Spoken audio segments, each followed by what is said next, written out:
Oui, donc la question que je vous pose, Luisa Mendoza, c'est effectivement que vous avez une certaine idée de l'astrologie. Mhm. Souvent d'ailleurs, quand on lit dans les dictionnaires qu'est-ce que c'est que l'astrologie, tout de suite on entend l'astrologie est là pour étudier l'individu, etc. Bon. Mais ça c'est quelque chose qu'on plaque sur l'astrologie. C'est un peu comme un enfant à qui on dirait mais toi tu dois faire ceci, toi tu dois faire cela. Et moi je trouve qu'il y a un écartèlement. On exige beaucoup trop de l'astrologie, on attend beaucoup trop de l'astrologie, alors que elle, l'astrologie, elle regarde les choses d'en haut, comme quelque part, voyez-vous. Mhm. Elle regarde Bon, or, il y a d'autres disciplines qui peuvent effectivement aborder la question de Tout l'individualité à fait, dans sa oui. spécificité. Et à mon avis, il vaudrait mieux laisser à ces disciplines qui ont d'autres outils de travail, qui sont de l'ordre de la thérapie, de la PNL, de la psychanalyse, Mhm. etc. Tout à fait. Et pourquoi vouloir que l'astrologue aille sur ce terrain, Oui, alors bah, qu'il en fait, pourrait avoir sa propre spécificité. oui, bah, en fait, moi, ce que je trouve intéressant dans votre point de vue, c'est que, en fait, pour moi, en tout cas, l'astrologie, c'est quelque chose qui sert justement à survoler un thème natal, voilà, et repérer comme une aigle, en fait, là, il y a un pigeon, là, il y a un petite souris, là, il y a ceci et cela. Justement, l'astrologie, pour moi, en fait, ça relève plus de quelque chose d'un repérage aussi. Mhm. Dès là à que l'astrologie, elle va déclencher ou elle va faire des travaux d'évolution personnelle dans la personne, ça relève déjà d'un domaine du rêve, dans mon avis. Parce que l'astrologie, comme je viens de vous expliquer, moi je le vois comme quelque chose pour repérer une certaine zone dans laquelle la personne, si elle a envie d'évoluer dans tel ou tel domaine, justement là, c'est quand il peut, c'est justement là où les consultants il est invité à faire appel à un psychologue, à quelqu'un qui fait de Mhm. la thérapie, à une reprogrammation neuronale, à voilà, à toute cette autre quantité d'outils qui sont aussi Mhm. très compétents euh, pour mettre en place X, Mhm. Y méthode pour que la personne fasse un travail sur soi. Mais en fait, l'astrologie, en tant que telle, ce n'est pas pour que la personne elle évolue, c'est juste, c'est presque un diagnostic. Après, c'est au consultant, justement, avec des médicaments, si vous voulez, dans les cas d'une personne comme quelqu'un qui va voir un médecin, c'est à la personne d'aller chercher ces outils-là et se mettre à faire un travail sur soi. C'est pour ça la question de libre arbitre est tellement importante aussi. Mhm. Parce que, de moi, de mon point de vue, cette astrologie, c'est justement un repérage. Ce n'est pas l'astrologie qui va faire un travail. Mais si vous regardez au niveau de notre société, vous apercevez que là où il y a vraiment un manque au niveau cognitif, c'est bien au niveau de la connaissance du temps. On est saturé au niveau des sciences qui nous parlent de l'individu. On a une abondance extrême de ce que j'appellerais la dimension géographique, c'est-à-dire le fait de savoir distinguer les uns des autres, etc. On a énormément investi dans ce Mhm. champ de l'étude de l'individu. Et donc l'astrologie ne ferait que, alors que dans le domaine du balisage du temps, il y a un déficit énorme de notre société. Je ne parle pas de l'astrologie. Notre société est malade d'un manque de connaissance du temps, des cycles, etc. Donc c'est ce domaine-là qui est prioritaire pour l'astrologie, puisque c'est prioritaire pour notre humanité. Et elle va, au lieu de s'occuper de cette priorité, elle va se perdre en concurrence avec d'autres disciplines où on est déjà suréquipé, si vous voulez. C'est ça qui me paraît un peu dommage, si vous voulez. Ouais, après là, ce que Il je... y a 200 ans ou 300 ans, c'était autre chose. Allez, au XVIe siècle, effectivement, l'astrologie jouait un rôle psychologique peut-être intéressant. Il n'y avait pas encore toute cette discipline, etc. Mais aujourd'hui, on s'aperçoit que s'il y a bien un domaine où l'astrologie a une place à prendre, stratégiquement, c'est certainement pas au niveau de l'étude du psychisme, où Mhm. là, c'est hyper étudié, alors que dans le domaine, et que ce serait quand même dramatique qu'elle néglige qu'elle quitte le créneau qui lui est donné par essence, qui est celui des rythmes cosmiques, du temps, etc. L'astrologie est une science du temps, et une science du temps collectif, avant Aussi. même, avant même d'être une étude du science du temps individuel. Mhm. C'est pour ça que finalement, contrairement à ce que vous dites, cette étude de travail me paraît très raisonnable en réalité. Je ne suis pas complètement d'accord avec cette façon de faire, mais cette idée de parler du temps collectif en disant voilà les gens de telle catégorie, voilà vers où ça va, je crois que c'est beaucoup plus dans l'esprit de l'astrologie, en tout cas de son intérêt stratégique, que que de se surinvestir dans des domaines où vous avez des gens beaucoup mieux armés que l'astrologie pour étudier la spécificité individuelle. Mhm. Donc là, je crois il y a un problème d'orientation là, qui me paraît important, et même les astrologues eux-mêmes aujourd'hui ne sont plus à la hauteur de cette question du temps. Parce que vous parlez de prédiction ou de prévision, peu De importe. prévision. Mais C'est néanmoins, important. je crois que l'astrologue, il doit être capable, tout à l'heure je vous ai fait un petit bémol, j'ai dit, il doit être capable au moins de dire quelque chose de pertinent sur ce sujet. Et à mon avis, ça n'est pas le cas actuellement. Parce qu'il a, comme je vous l'ai dit tout à l'heure, il a une telle quantité d'informations que ces informations l'empêchent d'y voir clair. En réalité, vous parlez de l'aigle. Ben, l'aigle, il aurait bien du mal à y voir clair quand vous avez une multiplication de, de facteurs. Moi, c'est vrai que moi, je défends mon école. Je dis, soyons clairs, expliquons clairement ce qu'est l'astrologie. Et quand vous dites, par exemple, regardez le thème, quand vous dites à un client de regarder le thème, qu'est-ce que vous voulez qu'il y comprenne? Il ne comprend rien du tout. La seule chose qu'il a comme satisfaction, vous lui dites, voilà, ah, vous savez, ce que je vais vous dire, c'est dans le thème. Ça ne va pas beaucoup plus loin. Il n'aura pas compris comment vous organisez votre discours. Et vous savez qu'aujourd'hui, beaucoup d'astrologues pensent qu'il faut mettre l'astrologie au service des gens. C'est-à-dire leur donner l'outil. Justement, l'outil, ça veut dire quoi l'outil? C'est-à-dire qu'en fin de compte, si j'ai un outil, votre exemple de la scie est très bon, eh ben, je ne vais pas scier à sa place. Je vais lui donner un outil qu'il va utiliser. Oui. Et à ce moment-là, on n'a pas besoin de l'astrologue. Oui. Non, mais donc c'est un autre problème. C'est exactement comme non, mais c'est un autre problème à ce moment-là. Aussi savoir se guérir aussi à travers. Non, mais quand les astrologues vous disent qu'il faut 10 ans pour devenir astrologue, vous comprenez bien, un outil il faut des années pour utiliser cet outil, ce que beaucoup d'astrologues aujourd'hui n'ont pas peur de dire, hein, sans savoir ce qu'ils disent en fait. En réalité, si c'est vraiment, alors moi je suis d'accord avec vous, si c'est un outil, eh ben, faisons un outil ergonomique, un outil qu'on comprend et que chacun peut utiliser, parce qu'en réalité, on n'est jamais mieux placé que soi-même pour utiliser cet outil. Oui, après, justement,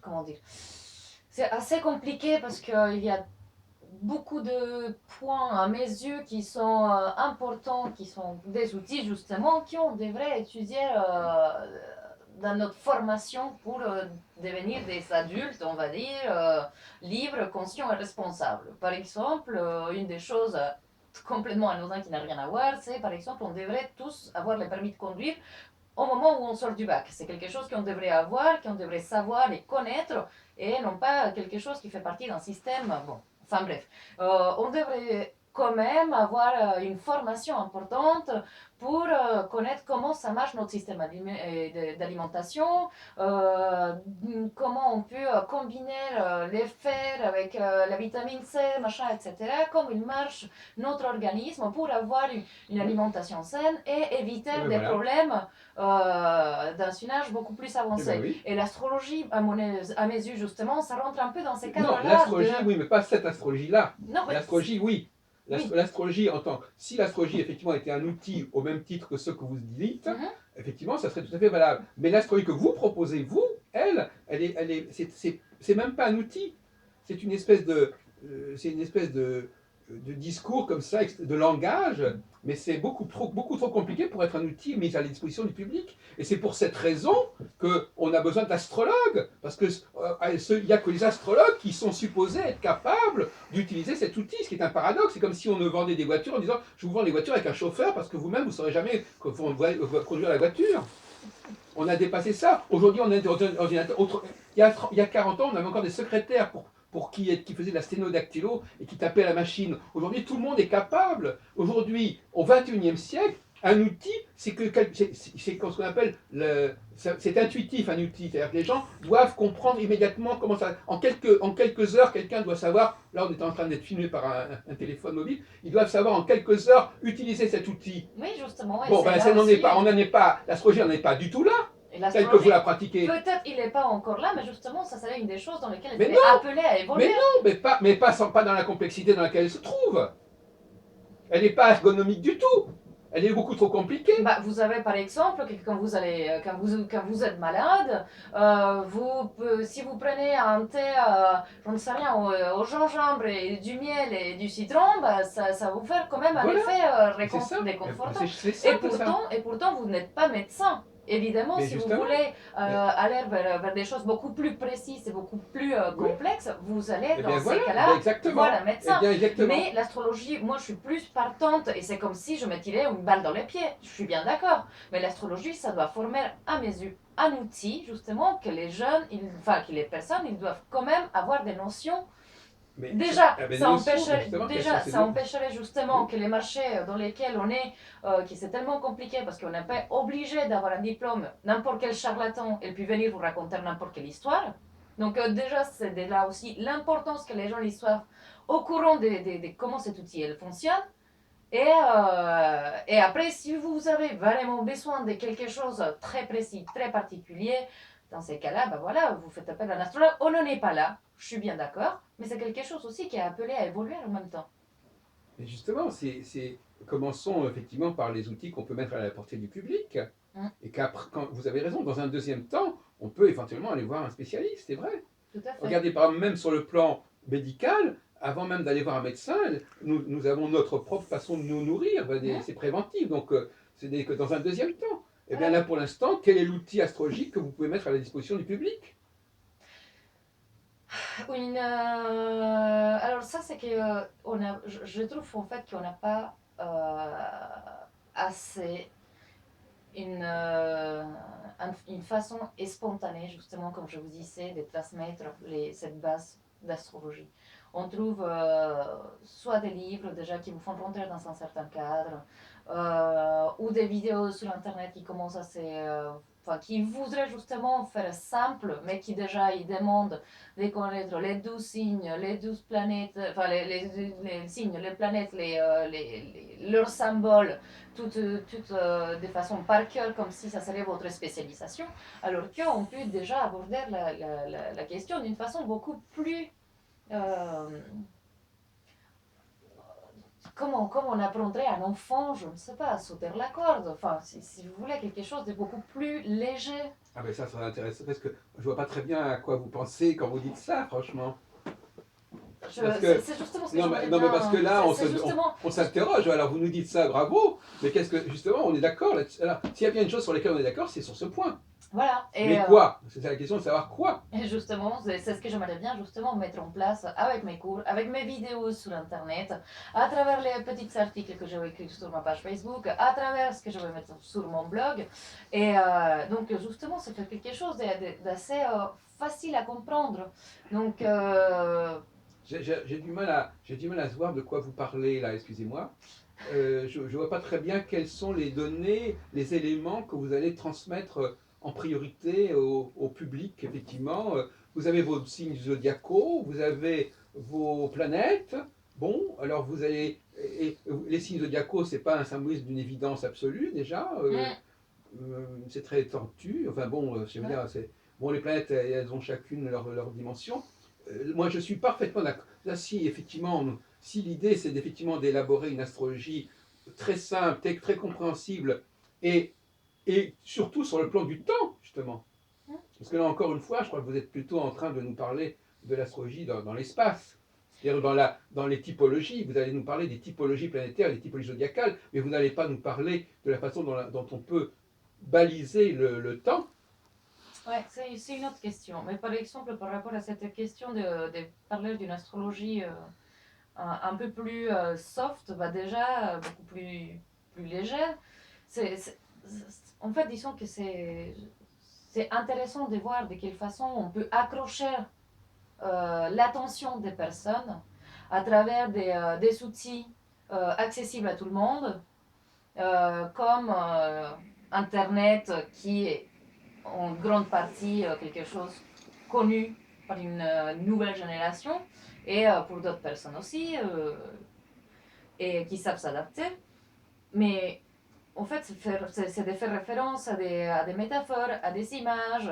Je lisais la dernière fois un petit article de comment notre cerveau il marche, par exemple, et c'est incroyable qu'apparemment, selon ces textes, selon ces recherches scientifiques, quand on lit un texte, 3 jours après, on se rappelle que de 10% du Mhm. contenu de ce texte. Alors que quand on passe à travers des images et des métaphores, de quelque chose de plus visuel ou pictural, on se rappelle 3 jours après du 60 ou 70% de ce contenu ou de ce texte, de cette image-là.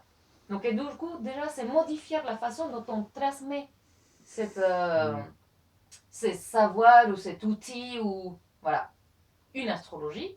Mais pour ça, justement, il faut mettre en place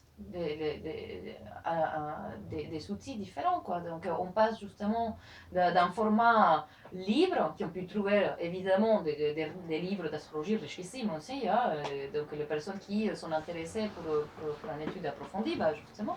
Mais sinon, pour un premier temps, je pense que c'est important de mettre en place cette façon à travers Internet, voilà, à travers des images, des métaphores, des contes, pour faire des relations. C'est pareil que dans l'Antiquité, dans lesquelles pour tel aspect, pour telle planète, pour tel événement, il y avait un mythe qui se construisait derrière. Et c'est pour ça qu'on s'est rappelé aussi, parce que c'est des idées, des contes, des images qu'on s'est fait dans sa tête.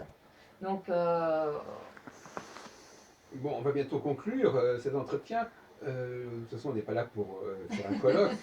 Quand Mais même. alors, donc vous avez suivi certaines formations d'astrologie, c'est cela? Oui, je suivis les Donc, cours de par le biais de, formation. ça renvoie un peu à Irène Andrieux à la base. À la base, ça renvoie à Irène Andru, mais du coup, c'est une de ses élèves à l'époque Oui, qui s'appelle Sylvie Tadger, oui, je connais. donc qui se centre plus sur une astrologie psycho-bouddhiste, astropsychologie carrément. bouddhiste. Donc, c'est très très intéressant. Ses cours ils sont magnifiques. Il y a une pédagogie aussi très intéressante. Et donc voilà, là, c'est aussi ma 3e année, donc je conclurai cette année Ah avec oui. sa formation. J'ai déjà fait les 2 ans auparavant. Enfin, voilà. Et, et sinon. C'est quand même un peu karmique sur les bords. Ça parle un peu du voyage individuel de l'âme, je sais pas. Ça parle pas. Je trouve qu'en fait, par rapport à Irène Andru, elle se centre pas unique exclusivement sur ces points de façon lourde et, euh, et approfondie. Elle touche évidemment à cette chose-là, parce que ça fait partie aussi de sa formation et de son intérêt. Mais justement, c'est ce qui est agréable, c'est qu'elle elle vous transmet des choses intéressantes de façon assez. Parce que finalement, le point, c'est que à partir du moment où on croit à une astrologie spirituelle qui est liée à l'âme, on tombe dans une problématique individuelle. Ouais, Hein. donc. C'est parce que c'est ça, en fin de compte, qui sous-tend un peu le discours de beaucoup d'astrologues, c'est qu'ils sont persuadés qu'au bout du compte, que le thème astral nous parle de l'âme, de l'individu et de son itinéraire personnel. Oui, mais Et ça, c'est un peu en arrière-plan de beaucoup de propos. c'est justement ce que. C'est pour ça que c'est important de parler avec la personne qui vient vous consulter avant, pour savoir. Enfin, pour être dans la même longueur d'onde, si vous voulez, dans le sens où qu'est-ce que la personne qui en face cherche, qu'est-ce que l'astrologue il fait comme travail, quelle est la formation et à partir de quel point de vue cette personne-là il voit la vie, l'astrologie ou sa philosophie de vivre. Et donc voilà, c'est à partir de ça où, en étant d'accord l'un avec l'autre, on peut travailler sur quelque chose ensemble, tant les consultants comme l'astrologue. Oui, mais alors, c'est en train de nous dire que finalement, vous essayez de correspondre à la demande du client. Je ne sais pas que je m'adapte non plus à toute demande de n'importe lesquelles, quand même. Ce que je dis que c'est important à mettre en place, c'est clarifier dans quel langage on va parler. C'est pas pareil que vous parlez, il y a un de nous deux qui parle espagnol et l'autre qui parle japonais. On va pas réussir à se comprendre, même si on parle tous les deux des animaux. Donc, c'est justement dans cet état d'esprit que j'aimerais bien faire comprendre que c'est important que le consultant et l'astrologue ils soient non pas d'accord forcément dans tout dans la vie, mais au moins à partir de quel point de vue cette étude du thème ça va être abordé. On est un peu dans un cercle vicieux, parce que beaucoup de gens qui veulent l'astrologie aujourd'hui, qui vont voir un astrologue, qui veulent apprendre l'astrologie plus sérieusement que par les journaux, eux, ils sont pas persuadés que l'astrologie leur parle de l'individualité. Donc c'est leur raison d'être pour venir à l'astrologie. La question est de savoir si on tombe dans le contre-transfert, comme on dit, c'est-à-dire est-ce qu'il faut que l'astrologue rentre dans le jeu de cette demande, de cette image de l'astrologie, ou bien est-ce qu'il leur dit, bah, écoutez, je suis désolé, mais l'astrologie, c'est pas ça. Mais c'est très difficile parce qu'en fin de compte, soit les gens viennent à l'astrologie pour de mauvaises raisons, soit ils ne viennent pas à l'astrologie pour de mauvaises raisons aussi. Donc on a un vrai problème, c'est-à-dire qu'on a un problème d'image. L'astrologie est prisonnière de sa propre image, c'est comme ça qu'elle peut fonctionner professionnellement. Oui, mais Et en ça même temps, les gens qui auraient la vraie astrologie auraient peut-être intéressé d'autres personnes que ceux qui viennent à l'astrologie actuellement. Et ces personnes-là ne viennent pas à l'astrologie parce que ils n'ont pas l'image qui correspond. Bah justement, mais après, c'est le travail aussi de nous qui sommes à l'intérieur de l'astrologie, pour le dire comme ça, de faire un travail, dès que quand on rencontre quelqu'un, justement, qui s'intéresse de près ou de loin à l'astrologie, que ce soit de façon réelle, enfin, avec un réel intérêt, ou juste comme un mépris envers l'astrologie, c'est justement presque un devoir, je dirais, d'informer ces gens-là, quoi. La richesse de l'astrologie, de la diversité de l'astrologie et les différentes façons de voir l'astrologie, les différentes façons de l'aborder aussi. Donc, ça, c'est pas quelque chose qui va tomber du ciel, qui va changer la façon dont la plupart des gens ils voient l'astrologie. C'est le travail aussi de l'astrologue, jour après jour. C'est presque une tâche infinie, un débat, un combat éternel qui doit être assuré dans ses rencontres tous les jours avec son quotidien, ses amitiés, les amis de ses amis, etc. C'est un travail Mais, presque d'information constante qui est mais il revient justement aussi à l'astrologue de s'interroger sur son rapport à l'astrologie. aussi. Voilà. Donc il y a beaucoup de travail à faire, hein, ça me fait beaucoup de boulot. Merci beaucoup, Louisa Mendoza. Ah bah merci beaucoup à vous et bah c'est